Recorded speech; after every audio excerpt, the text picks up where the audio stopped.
Welcome to the Passion for Patients podcast. I'm Tonya Winders, your host and the president and CEO of GAP, the Global Allergy and Airways Patient Platform. With our 130 organizations all across the world, we are working to ensure that patients living with allergic, atopic, and airways diseases live better and breathe better. Today, I'm excited to welcome our guest, her first time on the podcast, our VP of Education, Kristen Willard. Welcome, Kristen. Glad you're here. Thank you so much for having me. Great. Well, every time that I have a first-time guest on the podcast, I like to start with just kind of understanding a little bit about your background and specifically how you became a passionate patient advocate. Absolutely. So I have been a passionate patient advocate for some time now. I think that early in my career, I got my training in clinical psychology. I knew that I wanted to help people in some way. So I started out doing research and project management, heavy on the research, following my graduate education. And as I started to work both in for-profit and in nonprofit sectors, I realized that I really felt like I had homes at the places where I was making an impact in people's lives, whether it was in mental health, whether it was in physical health, in genetics research, or in mental health work. And I really felt like this is what I wanted to do with the rest of my life, so to speak. So I have been lucky enough to do that. Most recently, I worked at the COPD Foundation for over 8 years. I lost my father to COPD when he was 65, his mother at 57.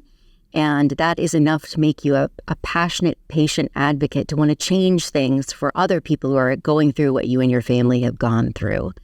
And after that role, I was lucky enough to come here in this global capacity at GAP. I've been lucky enough to meet many of you, but for those I have not, I look forward to meeting you soon. Thanks so much.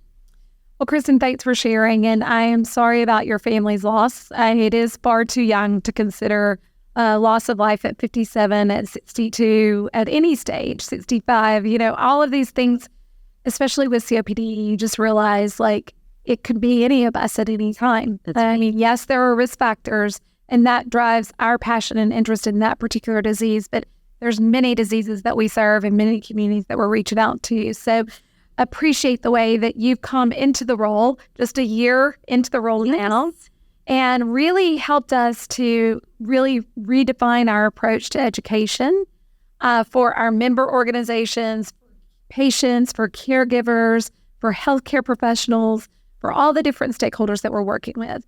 But today, we want to have a very specific, focused conversation on a topic that came from our member organization. That's right. From you guys, and that is strategic planning. Mm-hmm.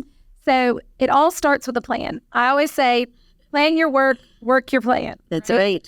So that's what we're going to talk about here. So why is strategic planning so important for nonprofits and for patient advocacy organizations? I think it's a great question. It's a basic question. We have to start there. So I think now, if someone said to me, I've lived in Washington, D.C., you need to make it to California, but you cannot use a map or your GPS, I would be completely lost. Oh, yeah. Right? I can't get to the grocery store without mine. Very much. You understand my experience. Now imagine that you had to take 75 cars and make that same trip without a map, without your GPS. It would be almost impossible to do. And I think that's essentially what nonprofits are doing when they do not use a strategic plan. It serves as a roadmap for your organization to not only know where you're going, right, but to prioritize the different tasks, the different projects that you'll engage in on the way to get there, to ensure that you are using your resources wisely. So we all know we'll always talk about money, right? But think too about time and your team, making sure that you're using their strengths and their time wisely, and that they understand how it is that they relate to the mission and the vision of your organization, right? So I think that the strategic plan allows you to do all of those things in one document that's essentially, I like to think of it as a living document. Do you? Where it is something that over time you can update or Absolutely. Adapt, right? As the conditions, the landscape, it changes. Yeah, I mean, For me, I got my master's in business. And so I learned the fundamentals of creating a strategic plan pretty early on in my college career, university career. And then now being in the workplace for 35 plus years, I hate to say, it's so interesting how that concept of strategic planning has evolved. Yes. Right? Because now it is a shorter term. It's more like 12 to 18 months because things are changing so fast. Yep. And it is has to be more flexible, has to be more adaptable. But there are still some real fundamental steps to creating a strategic plan. So what are those? Lead us through it. Great. Absolutely. And I love this. So I'm very excited about it. So I think the first thing that you can do, the first step I would recommend is that people really start with the basics. And that's particularly helpful when you're new to this process because it can be daunting, right? The first few times that you do it, it can be overwhelming. I think starting with the basics and making sure that you, your team, your board, all the stakeholders go back to your mission and vision. Why are we doing the work that we're doing? For whom are we doing this? And what have we as stewards, right, for our communities said that we would do? Let's start there. And once you have that foundation, I think you can then move forward. I think one of the next steps or sort of simultaneously is making sure you have all the right people in the room. So I think people also get overwhelmed at this step, and you might share your experience. I think people know that they need to have their board involved, but that will look different depending on what your organization is like, right? The dynamics at your organization. They know or they think they might have their community involved, but they're not sure how to do that. That is an absolute must, right? These are the people that you are there to work for. So understanding their needs, getting their input is essential to you. And your team, I always come back to the team, and I will stress this a lot, I think, as we talk today, but no work happens without the team. You can have all the money in the world, you can have other resources, but if you do not have the team, nothing gets done, right? So I think in this case, when you're creating that group of individuals to work on the strategic plan, diversity is your friend. The more varied viewpoints you have in the room, the better. Yeah. Yeah. I mean, I think otherwise I always say, if you want to run fast, you run alone. If you want to run far, you run together. And that takes those different viewpoints and perspectives and lived experiences to really make sure that you're getting the robustness of the plan that you need. Agree completely. And I just used this quote yesterday, so I'm so glad you brought that up because it absolutely is true. And I think it can take more time to do it. When you get all those viewpoints, it does take time. It will be worth it manyfold down the line to do that up front. Yeah, I couldn't agree more. I think, I'm surprised at how many organizations don't have a plan. And also those that don't revisit the plan on like an annual basis to say what has changed, what might need to change. And it's really important, especially as quickly as the world around us is changing. That's exactly right. And I'll talk more about this in easy ways that you can sort of track your progress against the plan, but that is a non-negotiable. For you to be successful, you'll always have to return to that plan, right? It's like, again, go back to the example of going cross country. You could make it as far as West Virginia from the East Coast, and you still wouldn't know where you were headed. You must revisit the plan, right? Don't put it on a shelf. So once you've got the right people, then what are some of the tools and resources to help you sort of move along in the strategic planning process? So that's perfect. This is where the fun really begins, I think, and GAP can help people with this. So I have used, and I know that you have too, because we've done it together, the SWOT analysis has been very helpful. We have on our website under the tools section a GAP-specific SWOT analysis template that people can use. And what you're looking at there, that's an acronym. The S is for strengths, the W for weaknesses, the O is for opportunities, and the T is for threats. And I think what you can do there, you're getting these opinions from everywhere at your organization, is to then see what can propel you forward, where are you headed with those strengths, right, and the opportunities. I think sometimes people can get caught on those and forget about the others. So make sure that you're being mindful, I think, of all of the areas. But once you get those together, things really start to take shape, I feel like, quite quickly when you've done that legwork. So has that been your experience too? Yeah, I think when I think about a SWOT analysis, so first of all, it's so important to realize strengths and weaknesses are internal. That's what you do well, your organization does well, and also what you don't do so well. We must still honest those things about that, because we're not all great at everything, right? And we all are works in progress and learning. So I think focusing on those internal strengths and weaknesses, and then opportunities and threats being external, thinking about all of our stakeholders in our circle of influence, in our landscape. What are those opportunities and threats that we need to be aware of? And then when I step back, and in years past looking at a SWOT analysis, it really is tempting to focus on the scary things, the weaknesses and the threats, right? And to get really locked into what we don't have, what we can't control. And I always tell people, don't get stuck there.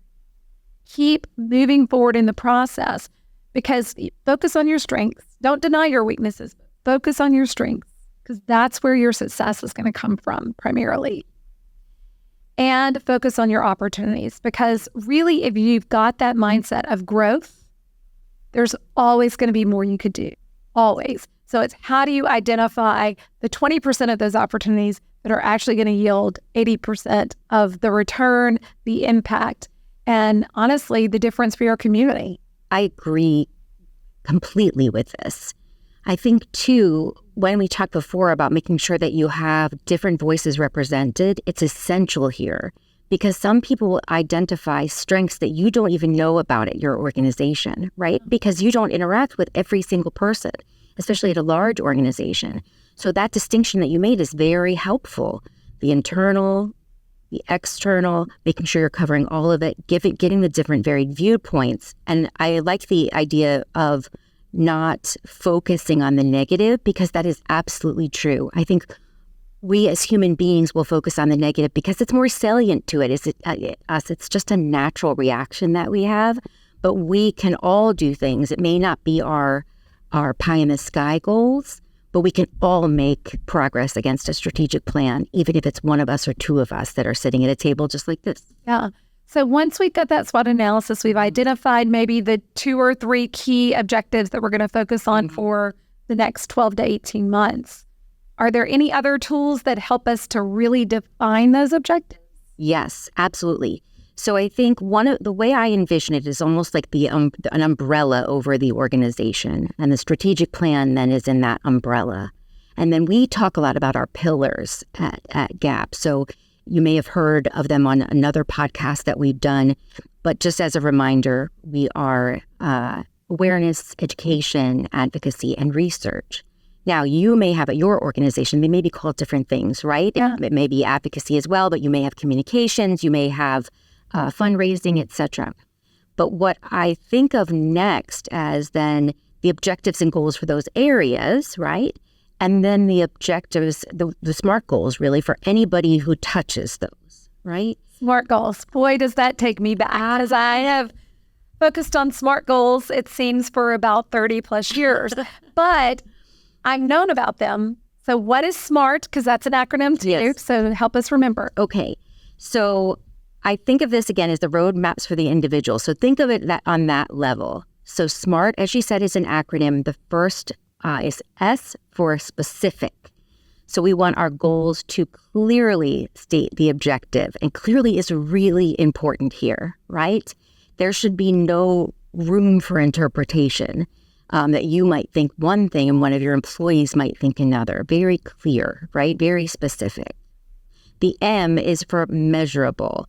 So we need to be sure that we are able to measure these outcomes or these outputs in a quantifiable way. So I think it's something that's not specific or very well measured. It might be something like, I want to change lives in my community, right? You do. That is a great goal to have. It's just not a great SMART goal. Because you're not able to wrap your brain around that and move it through this checklist that we're talking about. A is for achievable. So think of realistic goals. Now, I do not want to discourage people from having stretch goals, because those are very helpful to us too. Don't you agree? Oh, absolutely. they're the inspiration, the moonshot, what keeps us getting up every day and facing the hard times. Exactly. I think what happens is if you start to have your scales bending towards mostly moonshot goals, it creates issues within your organization, right? Yeah. Discouragement creeps in. That's exactly it. Because people don't see any end goal in sight. They're not connected to any outcomes, right? So, and we all want to feel like we're succeeding. We need to see that we are making that progress towards those goals and something that is somewhat realistic and achievable, even, on the day. I agree with that. We want something tangible, right? We want something that we can sort of say has been done successfully that helps this community. But I think a balance is doable. And again, getting all the right people in the room will help you to achieve that balance. But there's more. R is for relevant. This is a really important one. So you want to make sure that your SMART goals for the individuals or for the group, they align with your overall strategy, right? So that umbrella that I talked about, you want to make sure that they align with your overall strategy. And if they don't, I think you have to ask yourself a series of questions there. Do we need to be doing this work? Are we the right organization to do this work? If it doesn't align with our strategy, which aligns with our mission and vision, maybe this is better for another group. Or if it doesn't, we talked about before, this is a living document, right? Do we want to adjust our strategy so that it does include this? Because sometimes you do. Right. Yeah. I think I'll give an example. Please. Okay. So 2020, we had a plan, we had goals, and then this little thing called COVID-19 came. Exactly right. And the world changed literally in a moment, in a day, right? Where we had to adjust and think about what does this really mean for the community and how do we need to change our approach to this year? Yes. Because I think it was probably 3-4 weeks in when the light bulb went off. This isn't going to get better anytime soon. This is months down the road. So immediately we went back to kind of, okay, how can we make our goals more specific, measurable, achievable, relevant? And the final one, time bound. Yep. Time bound. Because again, a goal without a timeline is like spit on a wall. It doesn't stick. So we have to know when we're going to measure it. Exactly. So, yeah. That's exactly it. It's so funny in preparing for this. That's the exact example I thought of was the pandemic. So we're not talking about things that sort of, I don't know, another term for willy-nilly, right, on the fly. We're not just saying that you wake up one day and you decide you're just going to put another condition on the wall, that you're going to, work in another area on your own, making that decision. We're talking about rather large things that would happen that would make it that you might adjust, right? And the pandemic is a perfect example because that is a very valid reason for you to update that plan, that living document that you have. And again, so I'll say this part again, the T being time bound, that's really important. That's uncomfortable for some people. A lot of people don't like to work on timelines because they don't work well with that sort of pressure. But in order, I think for the entire organization to thrive under this structure, this is the best way to go. And we know from the literature associated with these, that these work for people when they're implemented well. And so I would give this a shot. We have the SMART Goals worksheet for member organizations also in our tools section on our website. And again, this can be intimidating to do the first time. We promise it does get easier. And many of us have been doing this for many years. We're happy to help. Yeah. And I think that's important because you've already talked about it's important to engage the board. Yes. The staff. Yes. Your community. Yes. Get all those inputs from all of those different stakeholders in creating this plan. Mm-hmm. Bring those ideas to the table. Create your specific objectives. Use some of these tools. Know that you don't have to do it alone. That's right. Those are kind of some of the key things I'm hearing you say. Now, Kristen, I'm a little concerned because we've got quite a ways to go here. And I think we probably need to make this a part 1 and bring you back for part 2 of this podcast because strategic planning is so fundamentally important. Without a strong strategic plan, you really don't have any idea if you're going to get where you desire to get, right? Or where you're going. Jinx, you want me a Diet Coke? Yeah, I do. So why don't we table this for now, and we'll come back and do a second episode on strategic planning with Kristen. So as we close out today, thank you guys again. Thank you, Kristen, for your time, for your expertise in this area, for sharing some of the tools and resources that have been developed by GAP. Go to gap.org, download the resources, learn more about strategic planning, listen to GAP Academy on this topic. There are a host of different ways that we can support and help you in strategic planning specifically. And don't forget to tune in next time when we'll complete our session on strategic planning with Kristen. Thanks again for your time. Share this podcast and encourage others to subscribe as well.